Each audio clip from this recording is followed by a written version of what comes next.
दिल्ली में अरविंद केजरीवाल के आवास को लेकर के काफ़ी राजनीति हुई थी।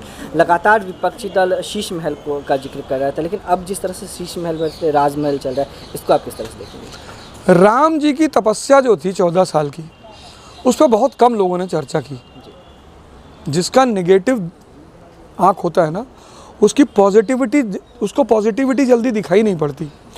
तो जिस व्यक्ति ने ये स्थिति करी दिल्ली की कि रिक्शे वाले का बेटा IIT क्वालिफाई कर रहा है, ऑटो रिक्शे वाले का, चर्चा उस पे होनी चाहिए।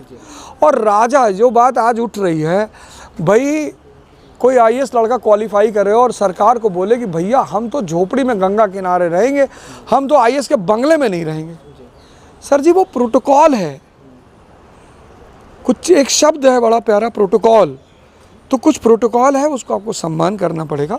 और मुझे लगता है कि अरविंद जी की सबसे ज़्यादा जो चर्चा होनी चाहिए वो शिक्षा की होनी चाहिए, स्वास्थ्य की होनी चाहिए, मोहल्ला क्लिनिक की होनी चाहिए, इन सब चीज़ों की होनी चाहिए। जी बिल्कुल। तो ऐसा है हमारे देश में, जो लड़के जो हमारे देश की जनता है उसमें जो लोग 2000 के बाद है, वो टेक्नोलॉजिकली बहुत स्ट्रॉन्ग है।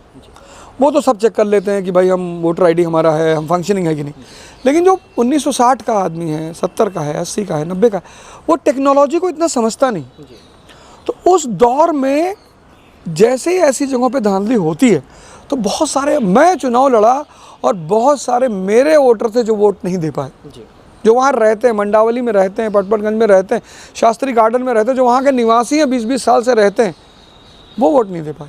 तो कहीं ना कहीं इसका भय तो रहता ही है कि कहीं ना भाई अगर चुनाव इलेक्शन आयोग अगर करा रही है तो फिर वो बहुत ही पारदर्शिता से के साथ और बहुत ही अच्छे मानकता के साथ उसे कराए। जी, बिहार में आम आदमी पार्टी भी चुनाव लड़ने वाली है, और यदि बिहार की मुद्दों का जिक्र करें तो पलायन एक बहुत बड़ा मुद्दा है, शिक्षा मुद्दा है।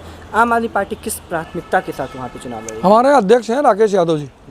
तो अभी मेरी उनसे बातचीत चल रही थी, तो उन्होंने कहा कि सर, शिक्षा और स्वास्थ्य का जो हमारा दिल्ली मॉडल है वो बिहार के हर व्यक्ति की पहली पसंद है, और शायद इसीलिए हमने फैसला किया है कि हम वहाँ की हर सीट पर चुनाव लड़ेंगे। एक आखिरी सवाल